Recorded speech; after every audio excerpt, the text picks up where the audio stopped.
Okay, aloha mai kako. I'm here today with, and how do you pronounce your name, love? Sorry. It's Mobéy Lola Irizarry. Mobéy Lola Irizarry. Okay, yes, love. Okay, so aloha mai kako. We're here today with Mobéy Lola Irizarry, and we're going to be in conversation about creativity and art and just hear their mana'o and their mo'olelo and see what she wants to share with us. So I'm Noelani, and yeah, I'm so grateful to be here with you today. And yeah, so if you want, feel free to introduce yourself and then we can flow into the questions. Yeah, for sure. Well, Taiwei, Chokmashki, Daka Mobéy Lola Irizarry. My name is Mobéy Lola Irizarry. I use the pronouns they and she. I'm a cultural worker, performance artist, musician, and multidisciplinary artist based in Brooklyn. I was raised in Hartford, Connecticut, in the Puerto Rican diaspora there. I'm Puerto Rican. I'm also a citizen of the Chickasaw Nation. Yeah, and I'm excited to be here. Mahalo nui. That was a lovely intro. Yes, so our first question is, so what are your most joyous dreams and visions for our collective future and for yourself and your community? And what do you feel is your role in creating and realizing these dreams? Yeah. So yeah, I have a lot of dreams for sure, but the first dream that comes to mind that's a little closer to home, aside from the very big revolutionary dreams, is that I want salsa music to become inextricably linked with queerness. I'm a member and one of the creative directors of Las Mariquitas. Some people have said we're the first queer and trans-centered salsa band. Unfortunately, that's like not really something we can like verify at the moment because there's been a history of erasure of queerness and transness in salsa. But we're certainly a band that forefronts queer and transness in an unprecedented way in salsa. And beyond, I mean, I have dreams for the band itself, but beyond the kind of like band dreams, I just want to, a decade from now or something, look at what salsa is like and be like, okay, this is very, very queer. And to me, that's also like a duty to the lineage of salsa music, which like is like an Afro-Indigenous, diasporic, Caribbean genre of music that's based in social movements. It's kind of our duty to the lineage that we also like abolish patriarchy within it. So that is one dream. And then bigger dreams are that I want to see a decolonized Puerto Rican in my lifetime. I want Puerto Ricans to take back our sovereignty and rebuild our relationships with that land and do away with the speculative capitalist and colonialist systems that plague the island. In my own like familial context, I would love to, for myself and for my families, to like have lands that we can once again steward. The land my family used to own is now a gas station, and like most of my Boricua family either like rents or lives in the United States. I would love for that relationship to be repaired on an individual and familial level, and it's also just like something that's like a lot of Puerto Ricans have that kind of like same struggle. So, and then linked with the liberation of Borican is the liberation of Palestine and Hawaii and Congo and Sudan and Turtle Island and all of Abya Yala and so on and so forth. So I definitely dream of land and resources being returned to all who've had their wealth and labor and relationships with the land stolen from them. This means reparations for all Black people, descendant of enslaved peoples, the return of land to all displaced Indigenous peoples, and so many other degrees of transformation and healing that need to happen due to the violence of colonization and capitalism. So those are some dreams. Yeah. Mahalo nui, you weaved all of that together just so deliciously. That was lovely. Thank you. So I see myself as kind of like the cultural arm of this like tide. I have a lot of kin that are community organizers, that are involved in like radical grassroots organizations, and I'm definitely in the orbit. But I definitely see myself like parallel to their work as like the person that sings about our struggles, that plants the seeds of reflection, of discomfort, of growth to any who will listen. And also like somebody who, with my community, we create room for grief and joy and love and dance and spiritual connection, through the movement of energy that music elicits. So, yeah, that is so beautiful. Thank you. I love the idea of planting seeds and the interconnectedness of the cultural and creative work along with these grassroots organizing.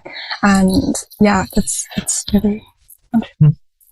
Okay, so second question. In your piece, Digital Sundial, you paint a vivid picture of creating a top stolen land within an institution that really prioritizes, a colonial, patriarchal, Eurocentric lens. In this piece, I was so just moved by it, and it's very fluid and dynamic, and there's a lot of textures, and it feels also like there's elements of spirituality and refrains that you share lyrically within the piece, that feel very much like portals that carry through between and beyond just different worlds and the cracks between them. So you mentioned that you utilized manipulated drums, gyros, maracas, old salsa and plena samples, and drum machines. So could you share more about your creative process in weaving together these sounds, themes, and lyrics? And how do these layers of resonance sort of flow together? Yeah. So for like additional context, like the Digital Sundial was a projection installation that this artist Wyatt Moniz created and invited me to write the music for it. So initially, we had some conversations, and he gave me some of the visual material that he was then like going to be manipulating, and a lot of it was like things that alluded to like stained glass windows that then kind of turned into root systems that then kind of like refracted and like broke apart in like a more digital way. So for me, one of the big points of like artistic conversation was like finding middle grounds between something that is like organic and something that is digital, something that is like maybe like natural versus like unnatural. And one of the like techniques that I used for that, because I was sampling, and I was sampling literally just like myself playing barril, playing guiro, playing maracas, which are also like through music is our Puerto Rican connections to our Taino lineage and our African lineage. The barril being the drum that, was brought from Africa and is like one of our pre-colonial African languages in Borican, and the maraca and the guiro, which are like literally born of the earth on Borican, So I played with that, and I played with a song called Busco una Chiquita by Típica 73, which is one of my favorite salsa bands. And then a song called Barrios Mayagüezanos by an artist named Kili Vialis, who was a plena song. And I just like manipulated them through using samplers.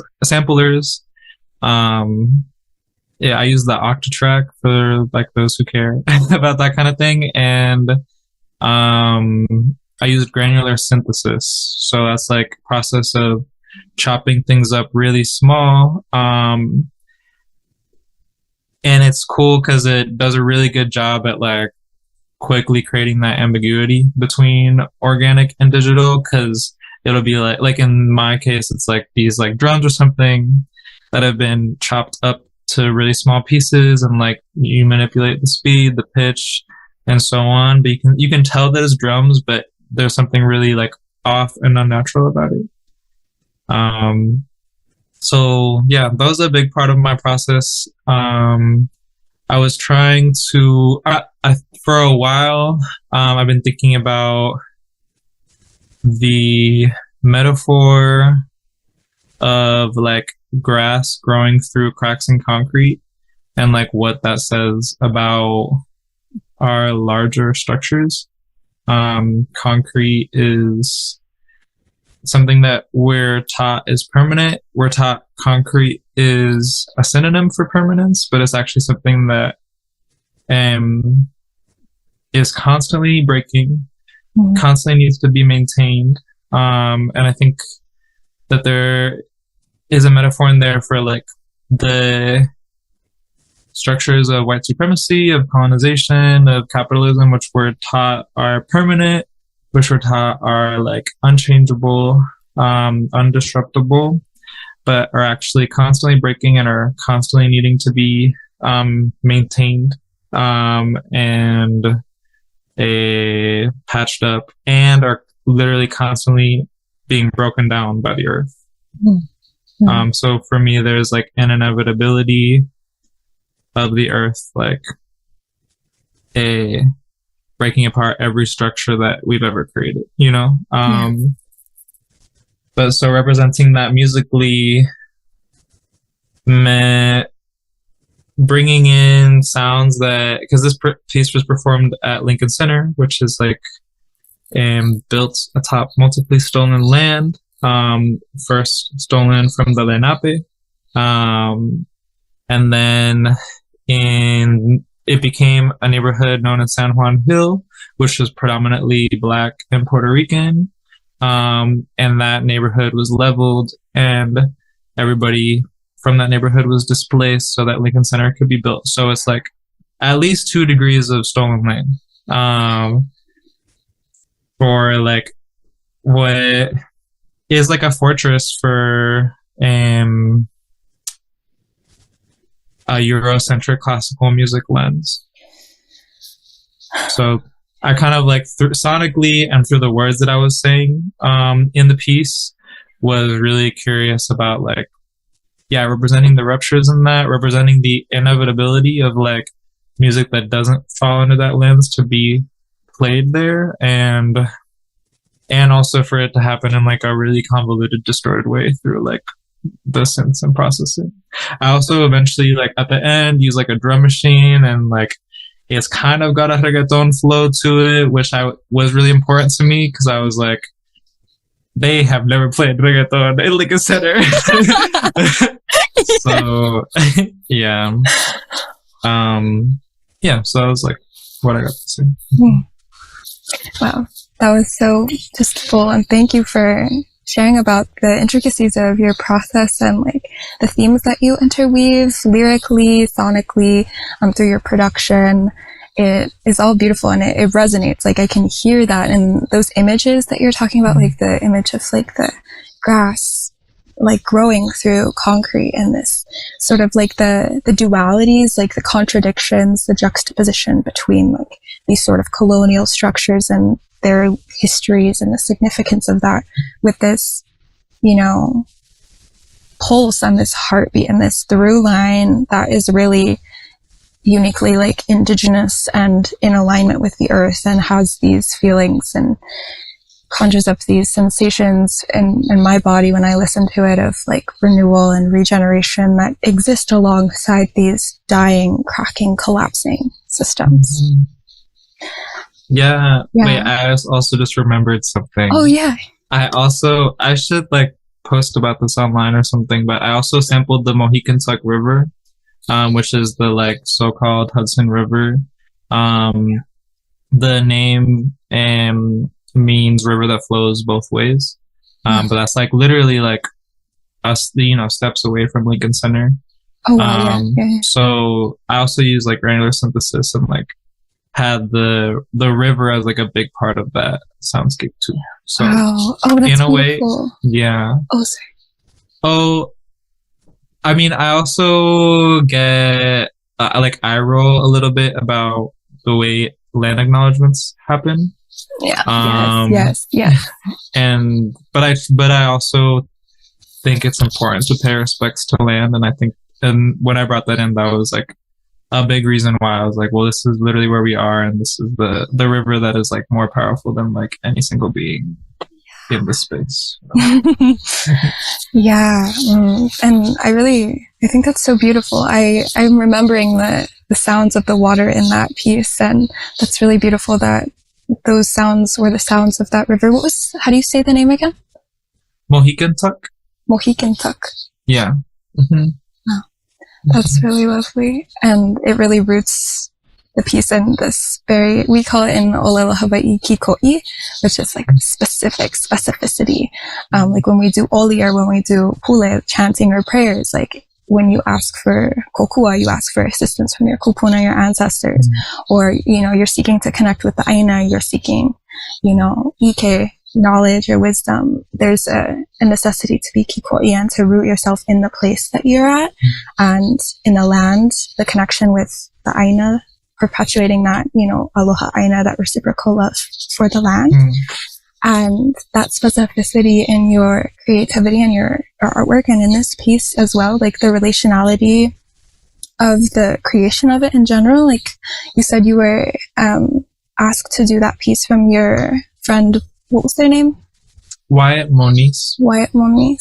And then also just grounding it in that sense of place with the specific sounds of the river. And I just love hearing all of the different elements that are all infused within this one piece. It's just so lush, so luscious. So thank you. Thank you. Okay, so let's see. The next song the next question. I wrote a little bit about a few lyrics from that piece that I loved. I loved the first, the ways that those repeated refrains, or the va, like the epoch, sort of, it's in English first, and then you have it in Spanish. And there's some parts that are shifted between the language. Like I know the first refrain, you talk about like the great works that are, present within like the great works that dominant culture deems to be great within these sort of like colonial institutions, and then sort of like expanding outward in that way, if that makes sense, towards like the space itself, like but outside, inside, under and above. Stories and songs make homes in the gaps between doors, and the cracks hug sprigs of truth born from the earth. I was like, wow, so beautiful. And it really reminds me of like these in-between spaces, like the image of the grass growing through the cracks, and being between worlds or cultures, and with these layered histories, like you're talking about, like the multiply stolen land and the legacy of that, and the ways we navigate those realities, those histories, and those worlds can be challenging. So I'm wondering, how does your experience as like a queer, trans, indigenous artist navigating through these liminal spaces, these cracks between worlds, cultures, and spaces influence the creation of your mele and your music, your creative process as a whole? I think my like main, or like a motivation that I'm coming back to a lot recently, is that I want to experiment from a perspective that holds deference to my lineages.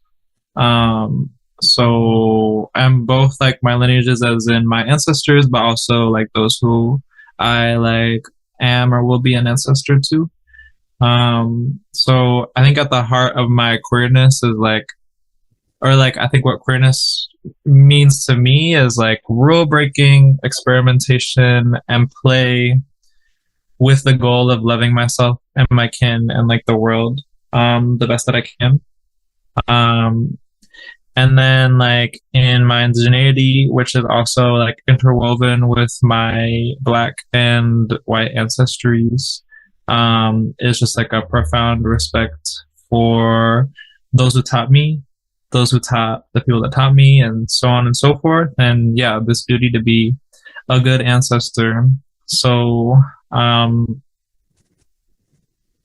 largely, I'm very interested in being like a steward, or like I am and will continue to be a steward for songs and rhythms and forms that like my ancestors before me were stewards for. And I also want to play and break rules in ways that instigate the play and rule breaking practices of others down the line. But always with this like profound respect for the lineage. And that comes with like a due diligence of study, a due diligence of being a community member, and yeah. So that's like my spiel about like creating from an indigenous queer perspective.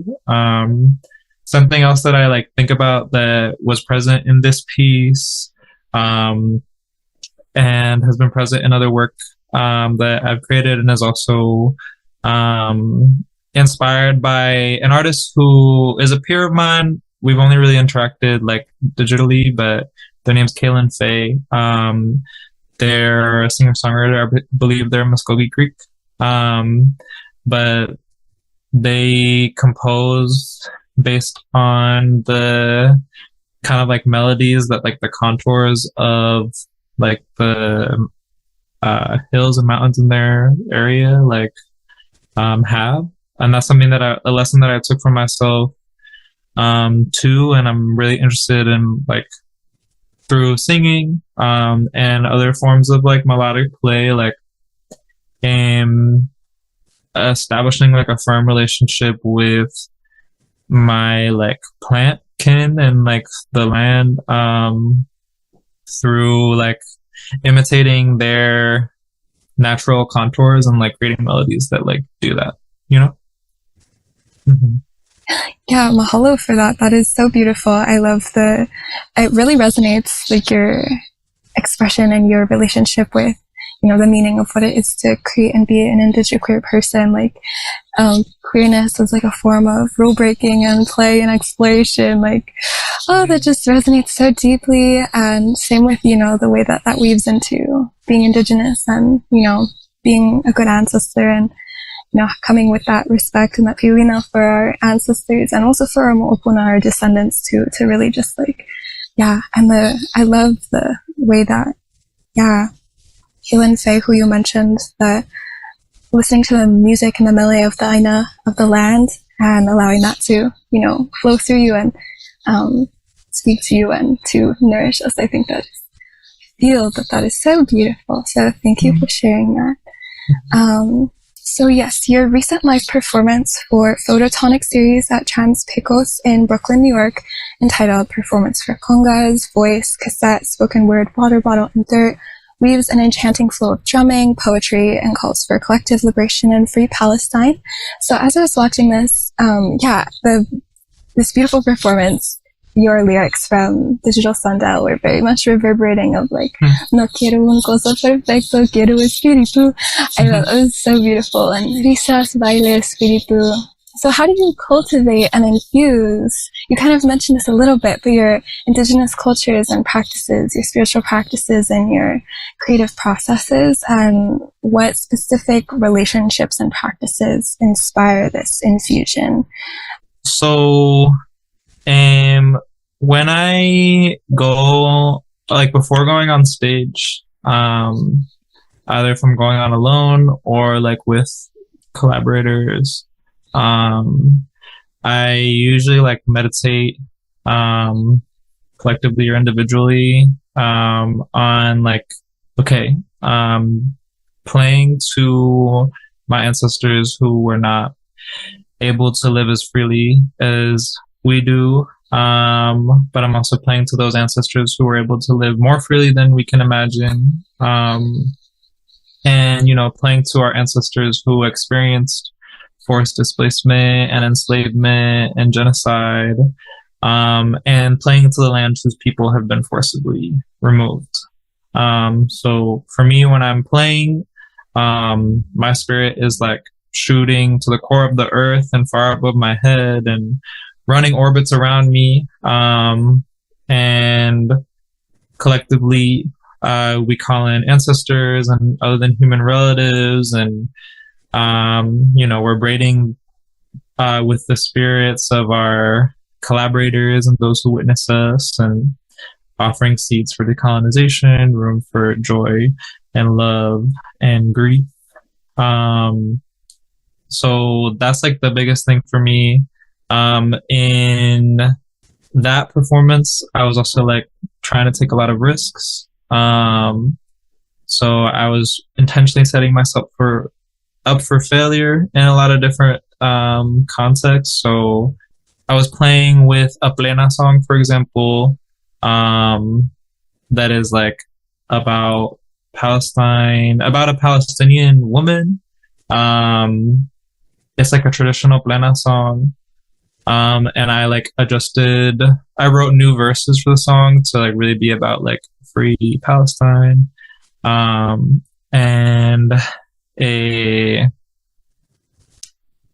thinking about like one of the core lyrics of that is like, if I love myself, then I love you. Like if I believe in my liberation, I believe in your liberation. And doing that from like a traditional song form like plena, which is again this fusion of like indigenous and African practices, was like very important.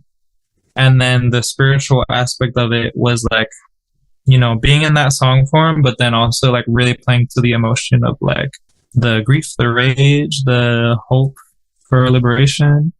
In that performance, like towards the beginning, I sing a coro that goes, robaron mi tierra y yo le rindo billetes. Por eso me encuentras,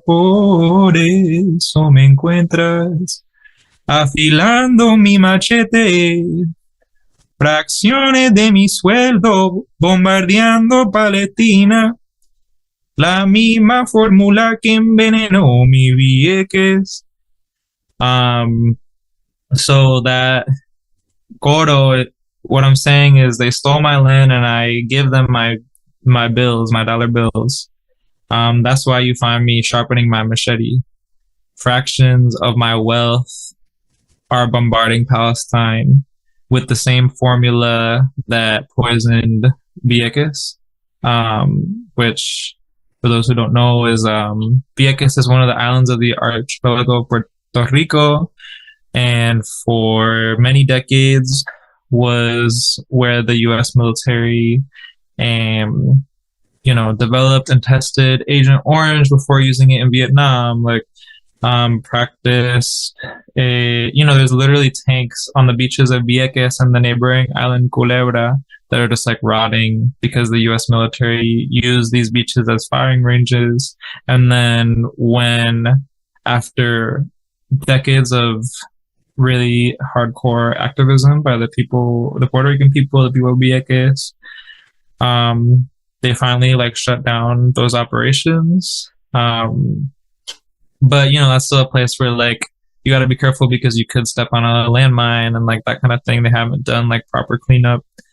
But so the dissonance of being like, okay, my Chickasaw ancestors were forcibly displaced during the Trail of Tears.